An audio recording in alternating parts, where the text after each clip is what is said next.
Stop hitting those keys like they're your enemy. The voice cut through the silence of the prestigious Harmony Arts Therapy Center like a blade. Damien Vaughn stood in the doorway, his $3,000 suit pressed to perfection, his phone still glowing from yet another million-dollar deal. At 41, he commanded boardrooms and bent entire corporations to his will. But the sight before him, his 11-year-old daughter Sienna pounding the piano keys in jagged, angry bursts, left him powerless. The irony wasn't lost on him. This same piano had been Elena's refuge during her final months when the cancer made speaking difficult, but music still flowed from her fingertips like liquid sunlight.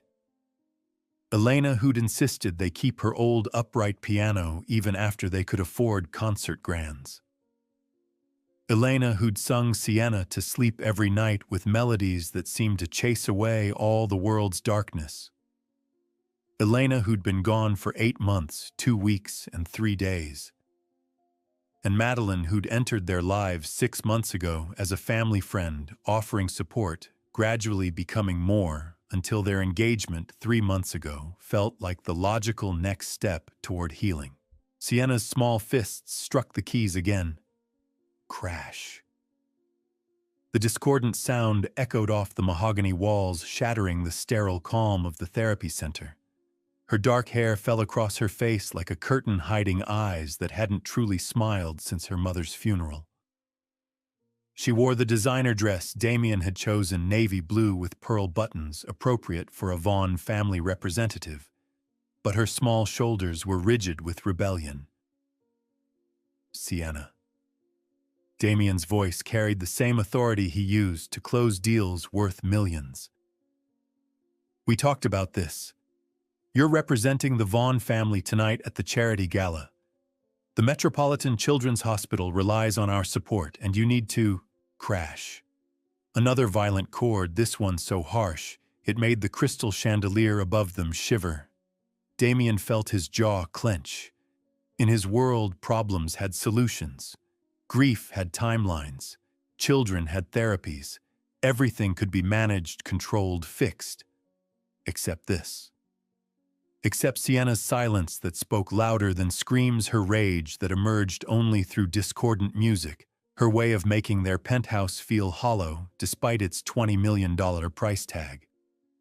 That's when Leona Miles stepped forward. 35, with gentle brown eyes and hands that moved like poetry, she was everything Damien wasn't patient, where he was demanding, listening where he commanded. Her simple cardigan and worn jeans stood in stark contrast to the opulence surrounding them. But when she spoke, something in the room shifted. "She's talking to you, Mr. Vaughn." Leona's voice was soft, but it carried a strength that made Damien pause. "The question is, are you listening?" Leona had seen this before. Powerful men who thought love could be scheduled like board meetings, grief could be managed like quarterly reports. She'd grown up in neighborhoods where people understood that healing took time, where music was medicine, where children's voices mattered, even when they carried pain. Damien's jaw tightened.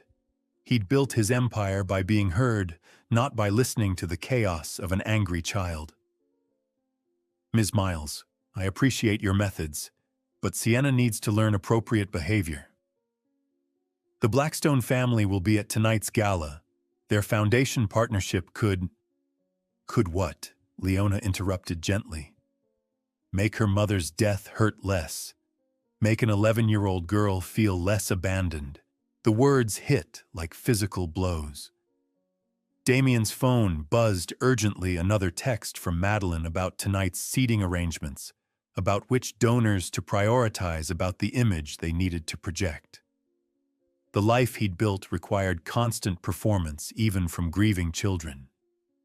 But before he could respond, the therapy center's glass doors swept open with a whisper of expensive perfume and the subtle click of designer heels on marble. Madeline Roth entered like she owned the building, which, given her connections, she very well might.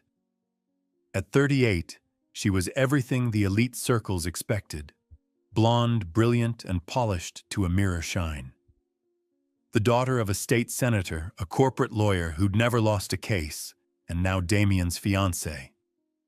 She surveyed the scene with calculating blue eyes, taking in Sienna's defiant posture, Leona's protective stance, and Damien's barely controlled frustration. "Darling." Madeline's voice dripped honey over steel. "I've just spoken with the headmistress at St. Moritz Academy. They have an opening for Sienna in their residential program, starting next month." The words hit the room like a thunderclap. Sienna's hands froze above the keys. Leona's eyes sharpened with sudden alarm. And Damien felt something crack inside his chest like ice under pressure. "We haven't discussed." He began his businessman's instincts, automatically calculating the implications of such a major decision being made without his input. A stable environment. Madeline continued, her smile never wavering, away from all this emotional turbulence. "It's what she needs, Damien. Structure, discipline, a chance to become the young lady she's meant to be." Leona stepped closer to Sienna, whose shoulders had begun to shake. Not with tears, Sienna rarely cried anymore, but with something deeper. Rage, perhaps, or desperation. The kind that came from listening to adults discuss your fate as if you were a problem to be solved, rather than a child to be loved. "What do you think, Sienna?" Leona asked quietly, her voice cutting through the adult power struggle like a lifeline. "What does your heart want to say?" For a moment, the child's hands hovered over the keys. Then, instead of another violent crash, something else emerged. A melody. Soft, hesitant, but unmistakably beautiful. It was a lullaby one her mother used to sing during the long nights when pain medications couldn't chase away all of Elena's discomfort. The melody floated through the room like sunlight through storm clouds, and for a heartbeat, Damien could almost see Elena sitting beside their daughter, guiding her small fingers across the keys, whispering encouragement in the warm voice that had once made their house feel like home. Madeline's smile faltered for just an instant, a crack in her perfect facade that revealed something cold underneath. What secrets was she hiding about Sienna's future? The melody floating from Sienna's fingertips was like sunlight breaking through storm clouds. Leona recognized it immediately, not the song itself, but the desperate hope woven through each note. This was a child trying to remember love in a world that had forgotten how to listen. "That's beautiful, sweetheart," Leona whispered, settling beside Sienna on the piano bench. "What's the song called?" Sienna's voice came out like a whisper of wind through autumn leaves. "Mama called it When the Sun Sleeps." Her fingers found the melody again, more confident now. She said, "Even when everything gets dark, some lights never go out." The words transported Leona back to her own childhood, growing up in Riverside, where her grandmother had sung similar songs to chase away the fear when sirens wailed too close, when the lights got cut off, when the world felt too big and scary for small girls with big dreams. Music had been their sanctuary then, just as it was becoming Sienna's now. But Leona also recognized something else in this moment, the way Madeline's posture had shifted, how her perfectly manicured fingers now gripped her clutch purse like a weapon. This wasn't just about sending Sienna away. This was about erasing Elena completely. Damien felt something twist in his chest. He remembered Elena singing that song, remembered how Sienna used to beg for it every night, how her tiny voice would join Elena's in harmony that seemed to make their whole house glow with warmth. He also remembered the first time he'd asked her to stop the week after the funeral, when her innocent humming had made his grief too sharp to bear, too raw to function. That night had been his first board meeting after Elena's death. The company was hemorrhaging money while he'd been at her bedside, Competitors were circling like vultures, and investors were questioning his focus. When he'd returned home to find Sienna singing "When the Sun Sleeps," while coloring at the kitchen table, something inside him had snapped. "Enough?" he'd said more harshly than intended. "Daddy needs quiet time to work." The way Sienna's voice had died mid-note still haunted him. The way she'd carefully put away her crayons and disappeared to her room. The way she'd never sung in his presence again. And how Madeline had appeared just weeks later, offering structure, offering solutions, offering to help him rebuild his life into something that made sense. She'd been so understanding about his grief, so practical, about Sienna's needs, so perfectly suited to the world he was trying to re-enter. But now watching Sienna's face light up as she shared this piece of Elena with Leona Damien, began to wonder if Madeline's solutions had been the problem all along. Madeline's manicured fingers drummed against her clutch purse, a subtle tell that Leona filed away for future reference. "Music therapy is lovely," she said, with practiced warmth, her senator's daughter's smile perfectly calibrated for maximum effect. "But Sienna needs practical skills, leadership training, etiquette, the kind of education that opens doors in the real world." "Music is the real world," Leona replied simply, her voice carrying the weight of 15 years working with traumatized children. "It's the language of the soul, and this little girl has something important to say." She turned to Sienna, blocking out the adults and their power struggles. "Can you sing it? Just for us?" Sienna glanced at her father, searching his face for permission, or perhaps for the man who used to dance with her and Mama in the kitchen on Sunday mornings, who used to build blanket forts and laugh at her silly knock-knock jokes. But Damien's expression remained carefully neutral, his businessman's mask firmly in place, the shield he'd perfected during 18 months of watching Elena fade away. Sienna's voice cracked. "I don't remember all the words." "That's okay," Leona said, recognizing the fear of disappointing adults that so many traumatized children carried. "Let's find them together." As Sienna began to hum, Leona noticed something that made her blood run cold. Every time the child's voice grew stronger, Damien would shift uncomfortably, his phone would buzz with another urgent call, or Madeline would make some comment about the time. It was as if they were actively working to silence the one thing that brought light back to Sienna's eyes. This wasn't uncommon in Leona's work. She'd seen it in corporate families before, parents so focused on image management that they couldn't see their children drowning in plain sight. But there was something different about this situation, something more calculated in Madeline's responses, something that made her trained instincts scream warnings. The way Madeline watched Sienna wasn't with the benevolent concern of a stepmother-to-be. It was with the cold assessment of someone calculating exactly how much disruption this child represented to her carefully laid plans. Later that evening at the charity gala, Damien watched Madeline work the room like a master conductor. She knew exactly which senators to charm, which donors to court, which photographers to pose for. She was everything his world demanded: sophisticated, connected, untouchable. The Metropolitan Hotel's grand ballroom glittered with crystal and gold. 500 of the city's most influential people gathered under chandeliers worth more than most homes. This was the life Damien had fought to build, climbing from the projects of South Chicago, where electricity was a luxury, and dinner was whatever food pantries provided. "She's perfect for you," his business partner Marcus had said months ago, gesturing toward Madeline as she charmed a federal judge's wife. Elena was lovely, God rest her, but Madeline, she understands your world. She can help you build something lasting.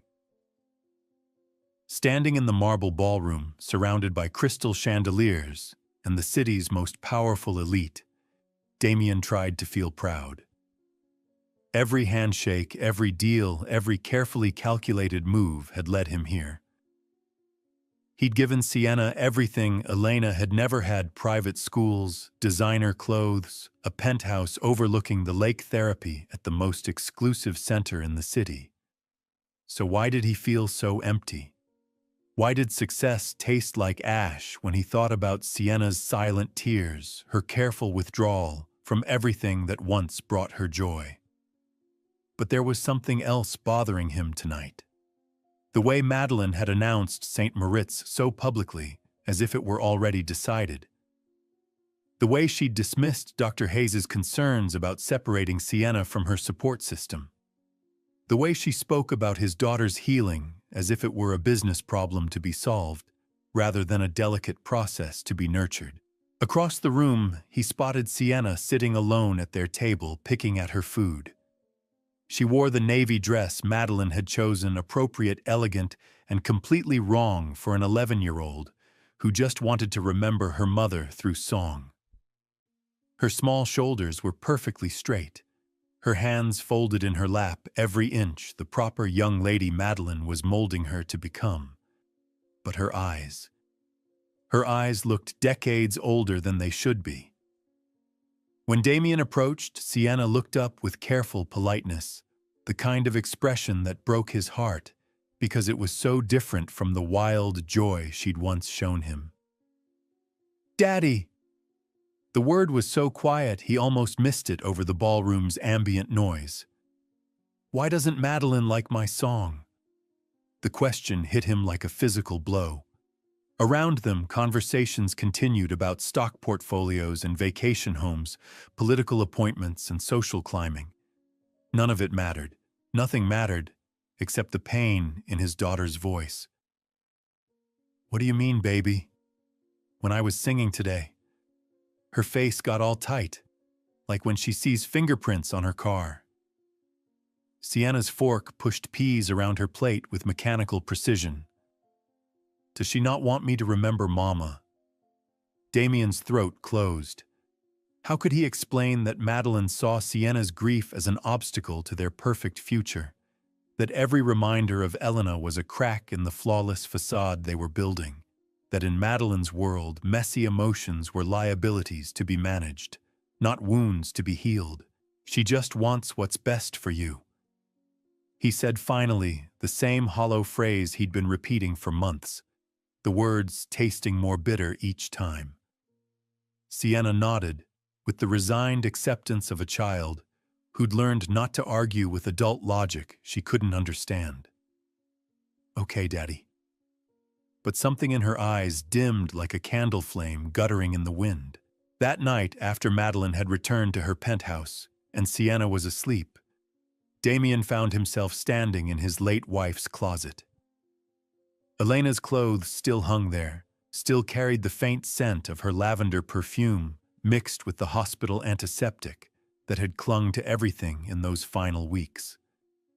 Hidden in a jewelry box behind her pearl earrings, he found what he was looking for: a crumpled piece of paper with Elena's handwriting, shakier than usual, but still recognizably hers. Sienna's song, it read at the top.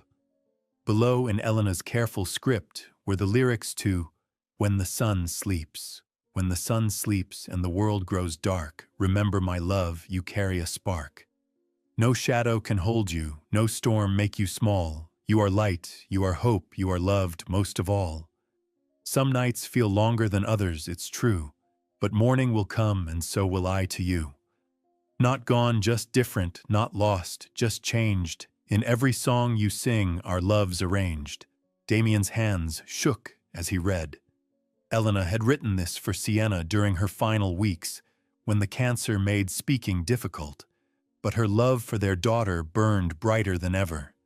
She'd known she was dying, known she was leaving their little girl behind, but instead of despair, she'd chosen to leave hope set to music. He thought about Leona's words. "Are you listening?" For the first time in months, Damien wondered if he'd been hearing all the wrong voices. Meanwhile, across town in her modest apartment, Leona sat at her own piano, a battered upright that had survived 3 moves and countless therapy sessions.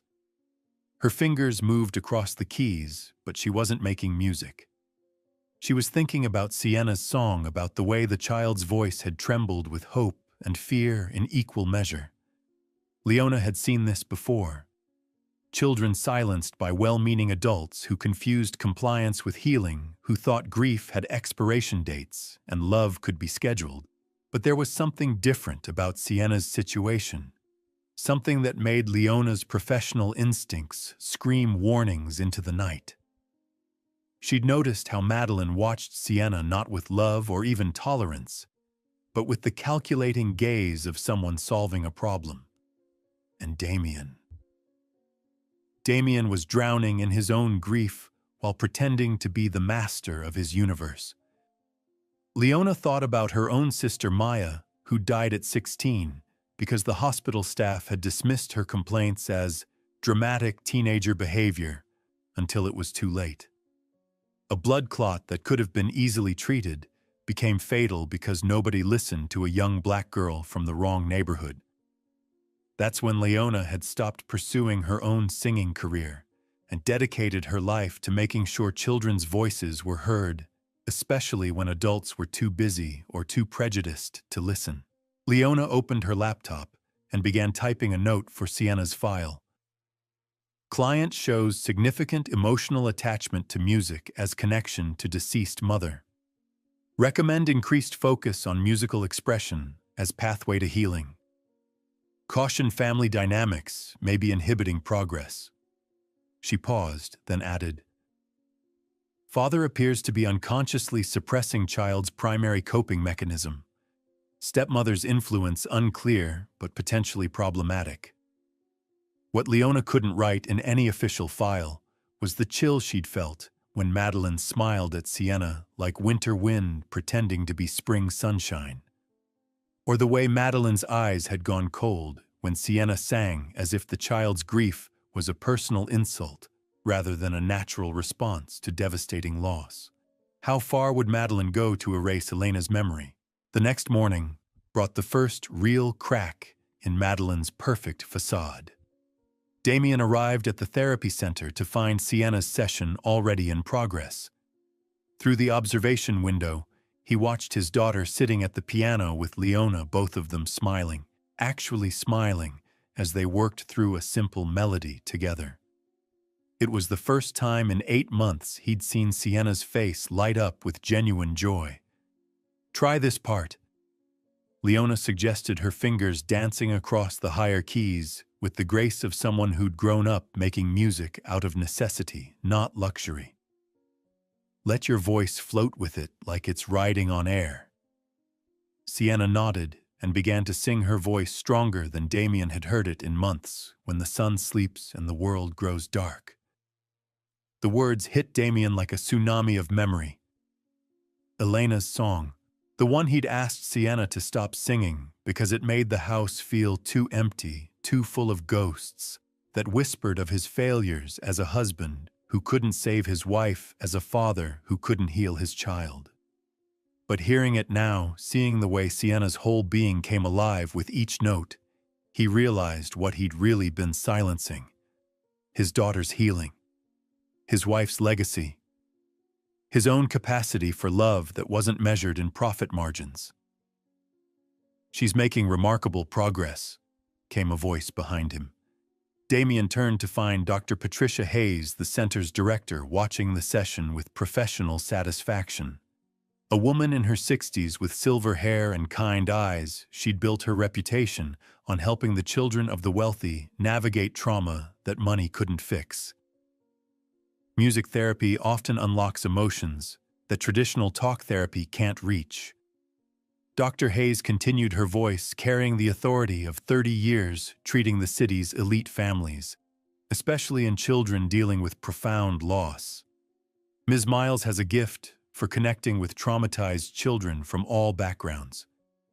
The emphasis on all backgrounds wasn't lost on Damien.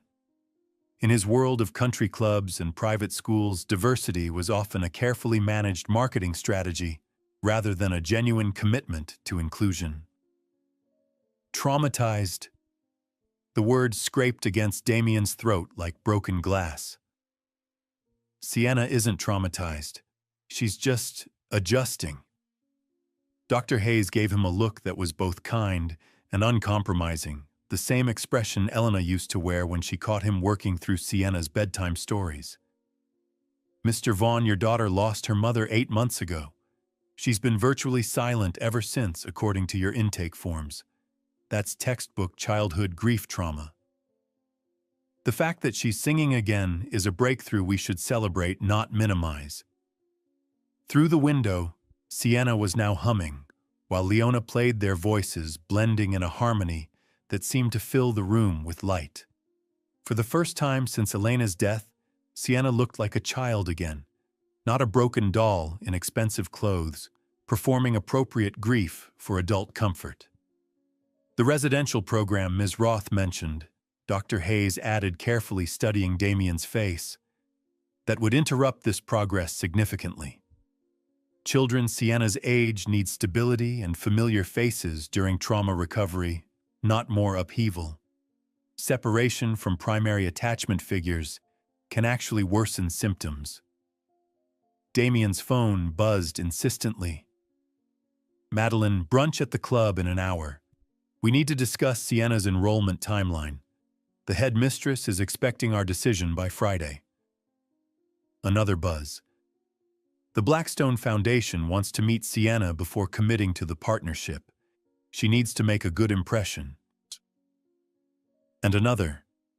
Darling, remember what we discussed about appropriate boundaries with the therapy staff. Sienna's progress should be measured by results, not emotional displays. He was about to respond when the therapy room door opened and Leona emerged with Sienna. His daughter's face was flushed with something Damien hadn't seen in months, pure, unfiltered joy. Daddy, listen. Sienna rushed to him, her eyes sparkling with Elena's warmth. Ms. Leona taught me how to make Mama's song have harmonies. Want to hear? Before he could answer, Sienna was back at the piano, her small fingers finding the melody, while she sang with a clarity that made Damien's chest ache. When the sun sleeps and the world grows dark, remember, my love, you carry a spark. But this time, as she sang the second verse, Leona joined her with a lower harmony that seemed to wrap around Sienna's voice like a musical hug. The effect was transcendent, not just a song, but a prayer, a promise, a bridge between grief and hope. Damien found himself leaning against the doorframe, fighting tears he hadn't allowed himself to shed since the funeral. In his world, men didn't cry. CEOs didn't break down. Leaders didn't show weakness. But watching his daughter bloom under Leona's gentle guidance, he felt every wall he'd built crumbling. That's, he started, then stopped, his voice too rough to continue. That's healing, Leona said quietly, studying his face with the same careful attention she gave to wounded children. Sienna's been carrying this song inside her, but she needed permission to let it out. Music doesn't replace what we've lost. It helps us carry it with love, instead of just pain. There was something in Leona's voice that spoke of personal experience of losses that had taught her the difference between moving on and moving forward. Damien wondered what had brought her to this work, what had given her such insight into the geography of grief. Daddy, Sienna had stopped playing and was looking at him with careful hope, the same expression she'd worn the morning Elena had been too weak to read her bedtime story. Do you like it? Can I keep learning songs like this? The question hung in the air like a held breath. In that moment, Damien saw two paths stretching before him, one that led to Madeline's world of controlled perfection, where grief was managed and love was strategic. Another that led toward the messy, beautiful work of healing alongside his daughter. I love it, baby, he whispered, meaning it more than he'd meant anything since Elena's death. Keep singing. Never stop singing. But even as he said the words, he could feel his phone vibrating with increasing urgency. Madeline didn't like to be kept waiting, and she especially didn't like deviations from carefully laid plans. At the country club, Madeline had already ordered for both of them salmon and champagne for her black coffee, and whatever the chef recommended for him. Everything about the setting screamed success: marble floors, crystal glasses, waitstaff who moved like dancers. This was Damien's world, now the life he'd fought to build for Sienna's future. "You're late," Madeline observed, not looking up from her phone where she was fielding calls from the St. Moritz admissions office. "I've been managing crisis calls all morning. They need confirmation by Friday, and the deposit deadline won't wait for therapy sessions." Damien settled into his chair, the contrast sharp between the sterile perfection of the club and the warm chaos of Sienna's music still echoing in his mind. "I want to discuss this more," he said carefully. Dr. Hayes mentioned that removing Sienna from her current therapy could be disruptive. Madeline finally looked up, her blue eyes sharp as surgical steel. "Dr. Hayes is being paid to keep her patients, Damien. Of course she'd say that." She leaned forward, her voice dropping to the intimate tone she used when closing difficult deals. "Think about what you're really asking. Do you want Sienna spending her formative years in therapy dwelling on the past?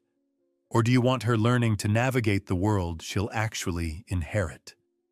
She gestured around them at the senators' wives lunching nearby, at the oil executives, discussing billion-dollar mergers, at the perfectly manicured world of wealth and influence that Damien had fought so hard to enter. This is her future, darling. Not some tragic little songs about her dead mother. The words hit Damien like ice water.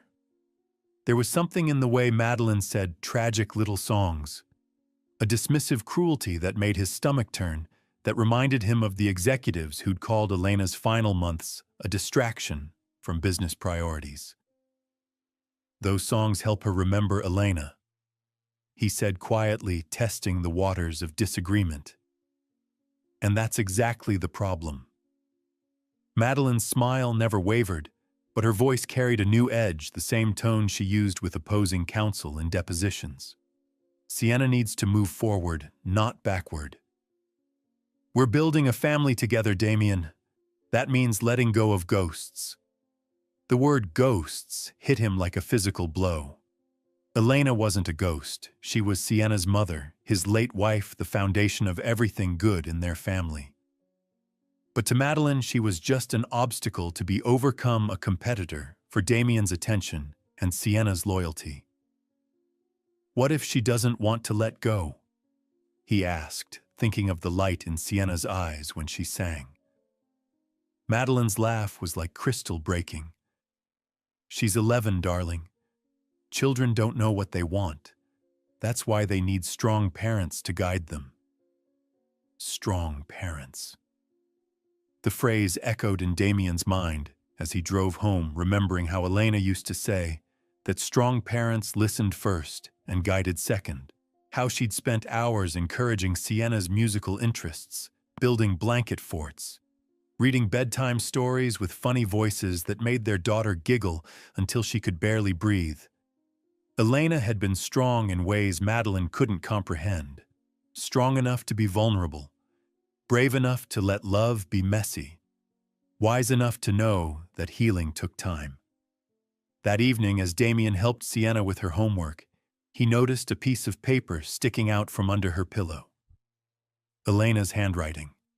The lyrics to "When the Sun Sleeps," but with something added in Sienna's careful 11-year-old script. "Sometimes the sun forgets to wake up and daddies forget how to see. But music remembers what love sounds like, and maybe love remembers me." Damien's hands shook as he read. His daughter had been writing songs extending Elena's legacy with her own words, her own hopes, her own fears about being forgotten in the rush toward Madeline's vision of the future. How many had he missed while he was busy building his empire of glass and steel? "Sienna," he called softly. She appeared in the doorway wearing pajamas. Elena had bought her dinosaurs and rainbows, that Madeline had tried repeatedly to replace with age-appropriate alternatives. "You wrote this."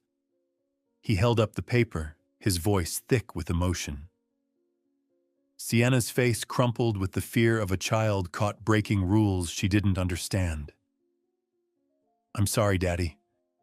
I know I'm not supposed to think about Mama so much, but the words just came out when Ms. Leona was teaching me about melodies and harmonies and baby stop."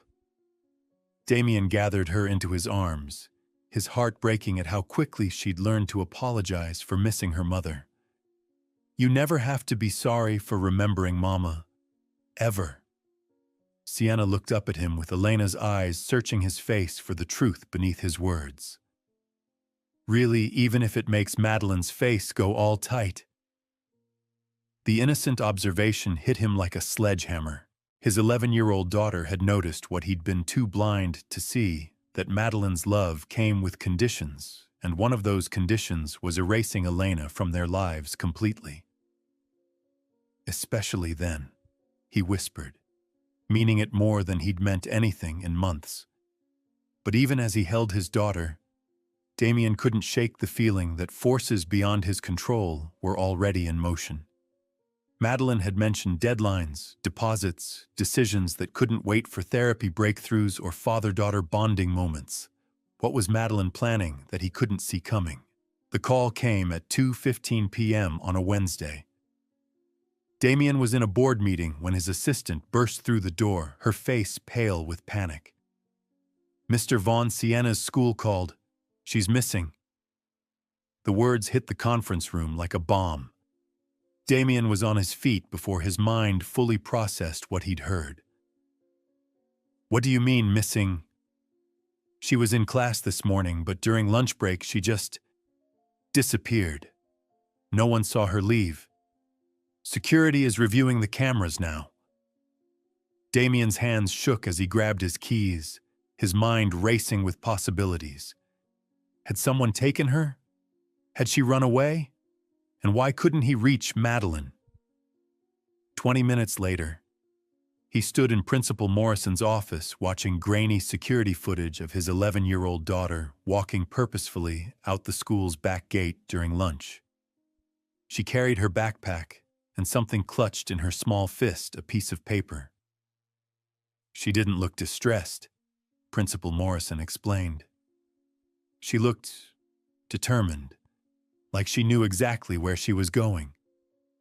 Damien's phone buzzed, a text from an unknown number. "Mr. Vaughn, this is Leona Miles. Sienna is safe. She's with me at the therapy center. She overheard something this morning that upset her. Please come immediately." The drive to the Harmony Arts Center felt like it took hours instead of minutes. When Damien burst through the doors, he found Sienna curled in a chair beside Leona, her school uniform wrinkled, and her eyes red with tears. In her lap was a crumpled piece of paper, the same one she'd been clutching in the security footage. "Baby, what happened?" Damien knelt beside her chair, his heart breaking at the defeated look in his daughter's eyes. Sienna looked up at him with an expression far too old for her face. "I heard Madeline on the phone this morning," she whispered. "She was talking to someone about me going to Switzerland. She said..." Sienna's voice cracked. "She said you agreed because I make you too sad to be around." The words hit Damien like a physical blow. He looked at Leona, who was watching him with careful, assessing eyes. "That's not true, Sienna. I never..." "She said I'm broken goods." Sienna continued, her voice barely audible. "That you need a fresh start without reminders of Mama everywhere. That's why she's sending me away." Damien felt his world crumble. He pulled the crumpled paper from Sienna's hands. It was Elena's original song lyrics, but now they were crossed out with angry black lines. In the margins, Sienna had written new words in her careful 11-year-old script, "The sun doesn't shine anymore. Because Daddy wants it to sleep, Madeline burns all the light away, and I'm too broken to keep." The devastating honesty of his daughter's words brought tears to Damien's eyes. This was what his pursuit of the perfect life had cost him, his daughter's belief that she was worthy of love.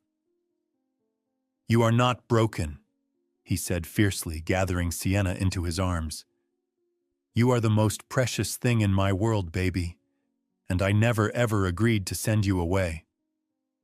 But even as he spoke the words, Damien's phone was buzzing with increasing urgency.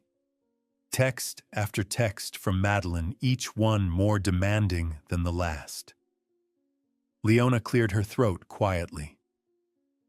"Mr. Vaughn, there's something else you need to know. Madeline came to see me yesterday." She pulled out her phone and played a recording that made Damien's blood run cold. Madeline's voice filled the small therapy room, cold and calculating. "Let me be very clear, Ms. Miles. Sienna doesn't need your little songs and therapeutic games. She needs to learn how to function in the real world, my world.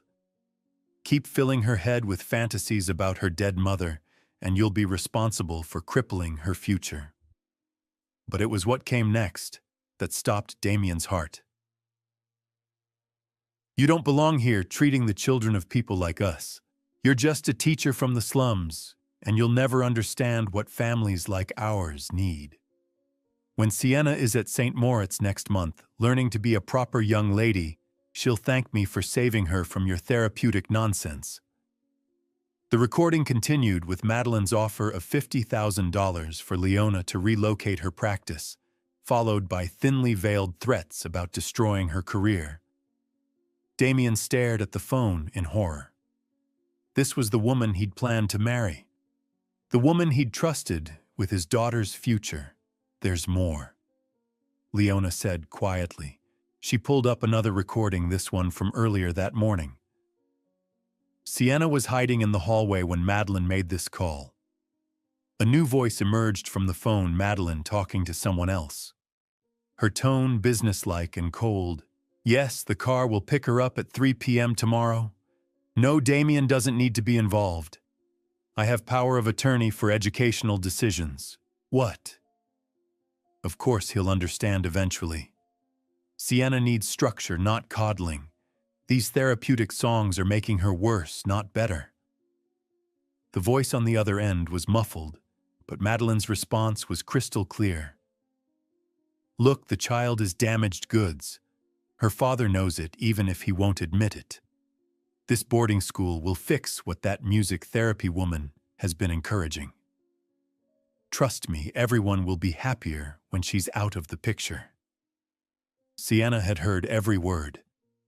Damien felt something die inside his chest. Not love for his daughter, but any last vestige of doubt about what kind of person Madeline really was. She didn't see Sienna as a grieving child who needed healing. She saw her as an obstacle to be removed. "I'm so sorry, baby," he whispered to Sienna, holding her tighter. "I'm so sorry I didn't see this sooner." Sienna pulled back to look at him, her eyes shimmering with desperate hope. "You're not going to send me away?" "Never," Damien said fiercely. "I will never send you away. You are my daughter, and you belong with me. Always." For the first time in months, Sienna smiled, really smiled, with Elena's warmth lighting up her whole face. But even as father and daughter held each other, Damien's phone continued to buzz. Madeline was expecting him at their engagement party tonight, where she planned to announce Sienna's exciting new educational opportunity to all their influential friends. She had no idea that her carefully constructed web of lies was about to come crashing down. What would happen when Madeline realized her perfect plan had fallen apart? The call came at 4:23 p.m., just as Damien was pulling into Sienna's school parking lot. "Mr. Vaughn." The voice belonged to Mrs. Chen, Sienna's principal. "We've located Sienna. She's safe, but there's been a situation." Damien's hands gripped the steering wheel so hard his knuckles went white. "What kind of situation?" "She's at the Harmony Arts Therapy Center with Ms. Miles. Apparently she walked there after leaving school early. She was quite upset about something. 20 minutes later, Damien burst through the therapy center doors to find Sienna curled in a chair beside Leona, her school uniform wrinkled and her face streaked with tears. In her small hands, she clutched a crumpled piece of paper. "Baby, what happened?" Damien knelt beside her chair, his heart breaking at the fear in his daughter's eyes. Sienna looked up at him with Elena's eyes, but where Elena's had always sparkled with warmth, Sienna's were full of desperate confusion. "Madeline came to my school," she whispered. "She said I was going away to Switzerland next week. She said—" Sienna's voice broke. "She said you didn't want me anymore because I make you too sad." The words hit Damien like a physical blow. He looked at Leona, who was watching him with careful, assessing eyes. "She told you that?" His voice came out raw with fury. Sienna nodded, fresh tears spilling down her cheeks. "She said Switzerland would help me forget the sad songs and learn to be better. But I don't want to forget Daddy. The songs are all I have left of Mama." Damien felt something crack open in his chest, not breaking but awakening. For months he'd been so focused on moving forward, on building a new life, on proving he could give Sienna everything she needed.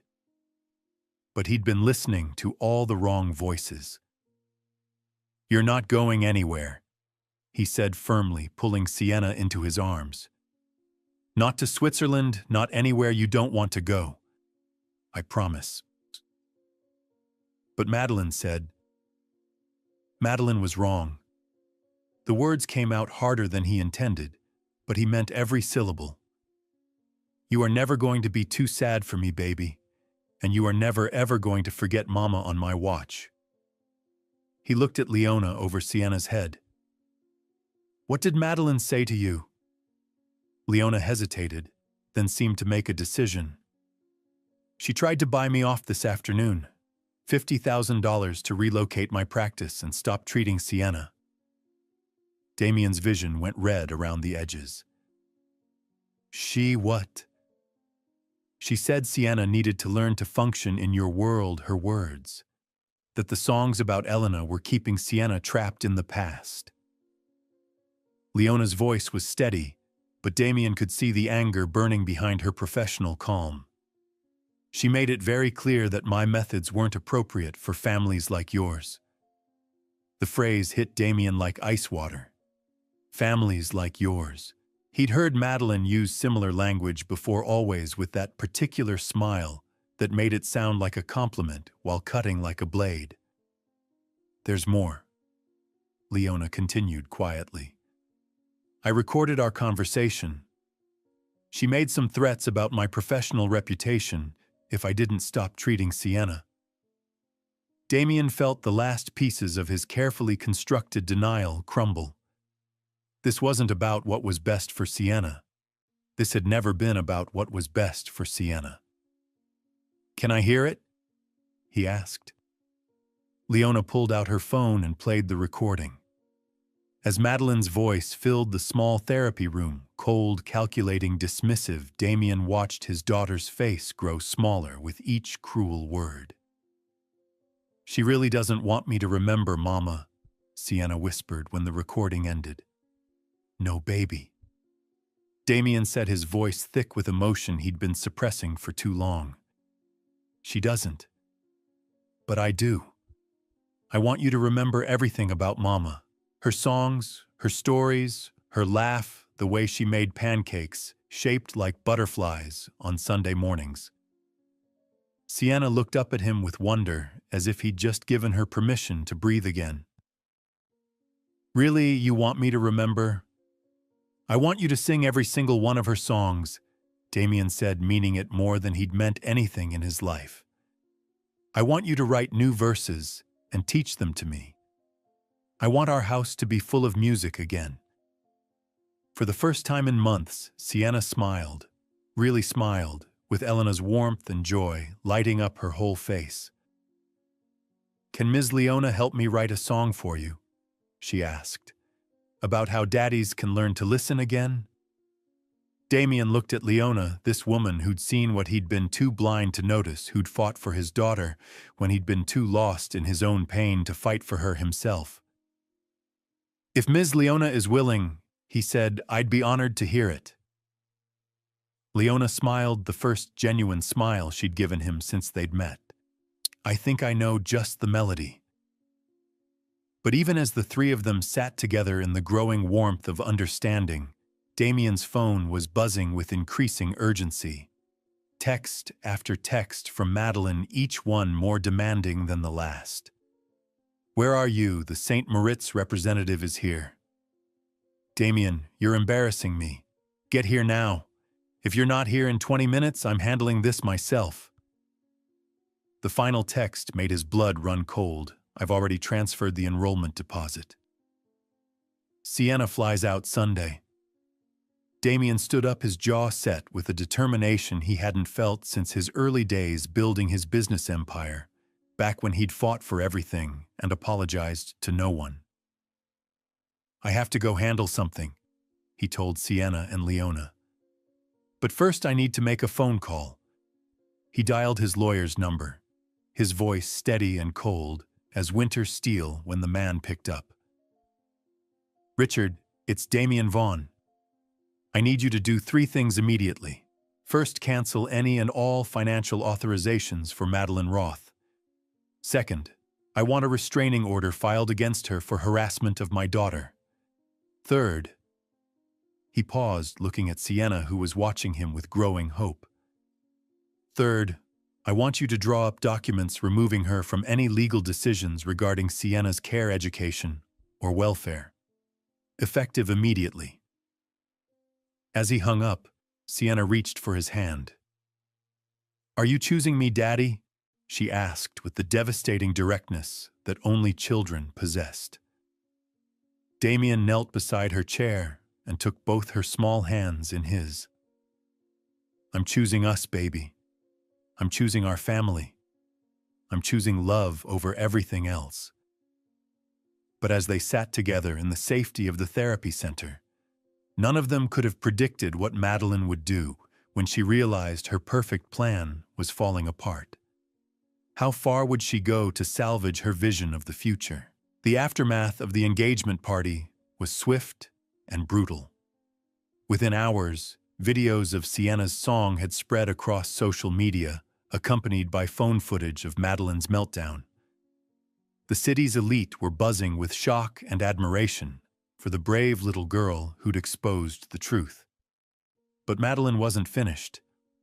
The next morning, she appeared at Damien's office building like an avenging angel in a white power suit. Security tried to stop her, but she pushed past them with the fury of someone whose carefully constructed world was collapsing. "You think you've won?" she snarled, bursting into Damien's office. "You've just destroyed both our reputations for a child's tantrum." Damien looked up from his desk where he'd been reading resignation letters from 2 major investors' men who'd apparently been uncomfortable with his dramatic personal decisions affecting business judgment. "Madeline, we're done. There's nothing left to discuss." "Oh, but there is." Her smile was sharp as broken glass. "Because there's something your precious daughter and her therapist friend don't know about." She pulled out her phone and played a recording one that made Damien's blood freeze. It was Sienna's voice, young and trusting. "Madeline, can I ask you something? Why don't you like when I sing about Mama?" Then Madeline's voice, cold and calculating. "Because your mother is dead, Sienna. Gone. And you need to accept that if you want to be part of this family. You don't need to sing anymore. No one cares about that song. You must live in your father's world now, where your mother is no longer anyone at all." The recording continued with Sienna's small, broken voice. "But Mama said I should always remember her through music." "Your mama was wrong." Madeline's voice cut like ice. "She filled your head with fantasies because she knew she was dying and wanted to make herself feel better. But I'm the one who's going to live with you and your father, and I won't have a household haunted by a dead woman's songs." Damien felt sick. His hands shook as he realized the full scope of Madeline's psychological manipulation. "You recorded this conversation with my daughter?" His voice was barely controlled fury. "I record everything," Madeline replied coolly. "For protection. And this proves that your daughter has been manipulated by both her dead mother and that music therapist into believing in unhealthy attachments.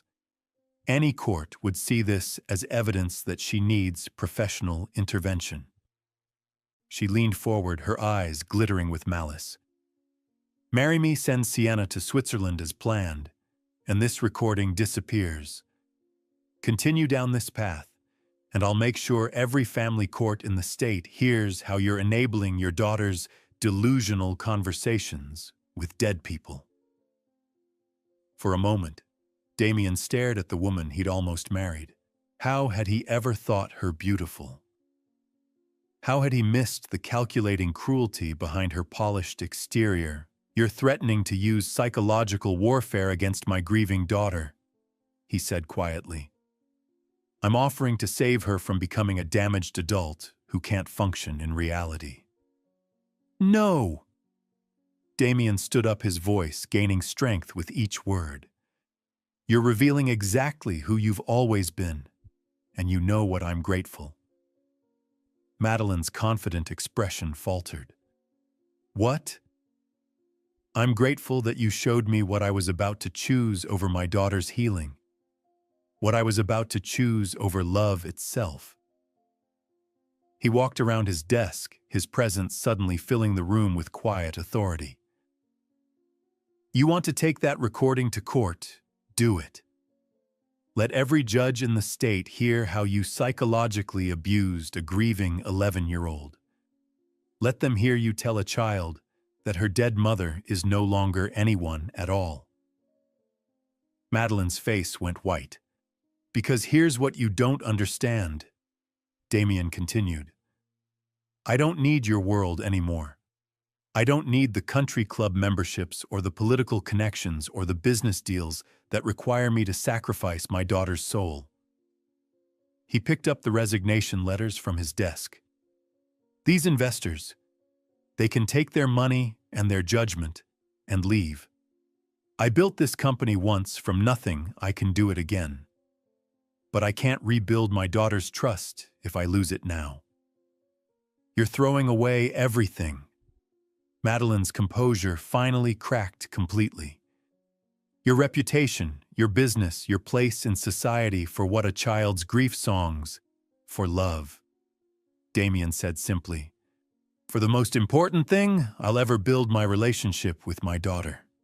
That evening, Damien sat in the therapy center with Sienna and Leona playing the recording Madeline had made. Sienna listened with tears streaming down her face. Not from fresh pain, but from the relief of finally being believed. "I tried to tell you she said those things," Sienna whispered. "But I thought maybe I heard wrong, or maybe she was right and I was being silly." "You were never silly, baby," Damien said, gathering her into his arms. "And you never have to apologize for missing Mama or for wanting to remember her through music." Leona watched father and daughter with quiet satisfaction. "Sienna, do you remember what I told you about your voice being your light?" Sienna nodded. "Well, your daddy's learning that his light comes from listening to yours. That's how healing works. We help each other remember how to shine." As Damien signed the papers that officially ended their engagement, Madeline made one final attempt to salvage her dignity. She turned to Leona with a cold smile that couldn't quite hide the desperation beneath.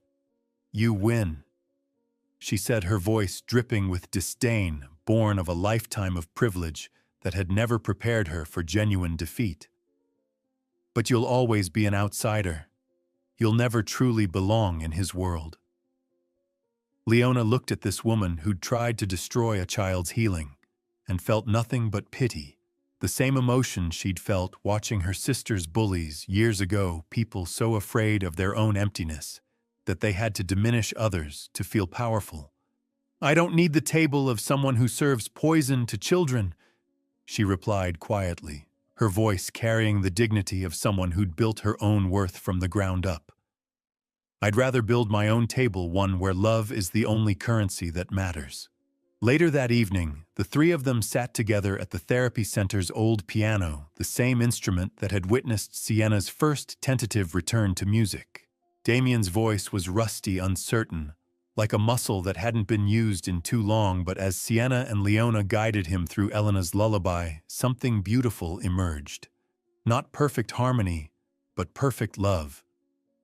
The melody wrapped around them like Elena's arms, like the ghost of Sunday morning pancakes and bedtime stories, like the promise that some bonds can't be broken by death or manipulation or the cruel mathematics of social climbing.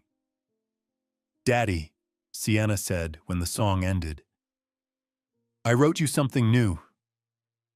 She pulled out a fresh piece of paper with careful cursive writing that reminded him so much of Elena's determined penmanship. "The sun shines because father and child sing together." Damien took the paper with trembling hands, seeing not just his daughter's words, but her hope, her forgiveness, her unshakable faith in their ability to heal together, despite everything that had tried to tear them apart. "Can I keep this forever?" he asked, his voice thick with emotion. "But it's yours," Sienna said simply, her smile bright as Elena's morning light. "Just like I'm yours and you're mine, and nothing can change that." Outside, Madeline sat in her car watching through the windows as a broken family chose love over everything she'd thought was important. Her phone buzzed incessantly with calls from reporters, from friends distancing themselves from her father, demanding explanations for the scandal that was already reshaping her political future. She'd lost everything she'd thought was important. But as she watched the warm light spilling from the therapy center windows, three people creating music from the wreckage of loss, she realized she'd never understood what actually mattered at all. Could healing really be that simple, just choosing to listen with love? 1 year later, Damien stood in his new office, smaller than his old one, but with windows that overlooked a community garden instead of corporate towers. The walls were bare except for one framed piece of paper with childish handwriting. "The sun shines because father and child sing together." His business had survived, though transformed. Some investors had left, calling him emotionally unstable. Others had stayed drawn to a CEO who chose love over profit margins. New clients came, people who wanted to work with someone who understood that success meant more than stock prices. The door opened, and Sienna bounded in her school bag, bouncing against her hip. At 12, she was taller, more confident, with Elena's smile, bright as summer sunshine, and a voice that had grown strong through months of music therapy and unconditional love. "Daddy, Ms. Leona says I'm ready for the showcase next month. Want to hear my new song?" "Always." Damien replied, the answer that had become their ritual, replacing years of "not now" and "maybe later." Sienna cleared her throat and sang in a voice growing stronger every day. "Some people chase crowns made of gold and fame, but love builds kingdoms that have no name. A father who listens, a child who can sing, that's worth more than any royal ring. I don't need a crown upon my head. I have love and music instead. Mama's voice lives on through me, and Daddy learned to hear and see." As her voice faded, Damien felt Elena's presence like warm sunlight. Not as grief, but as gratitude for the gift she'd left them, each other, and the courage to choose love over everything else. "That's beautiful, baby," he whispered, gathering her into his arms. Sienna pulled back to look at him seriously. "Do you miss your crown, Daddy, the fancy parties and important people?" Damien looked around his modest office, then at his daughter's shining face. In the distance, he could hear Leona arriving for their weekly family music session, her guitar case in hand and her warm laugh filling the hallway. "Crown," he said, lifting Sienna onto his shoulders like he used to when she was small. "I don't need a crown, baby. I only need you." As they walked toward the music room together, Sienna's laughter echoing through the halls, like the most beautiful song he'd ever heard, Damien realized he'd finally learned the difference between success and significance. Love doesn't need a kingdom, it creates one note by note, heart by heart. Sometimes the greatest crown is simply learning to listen with love.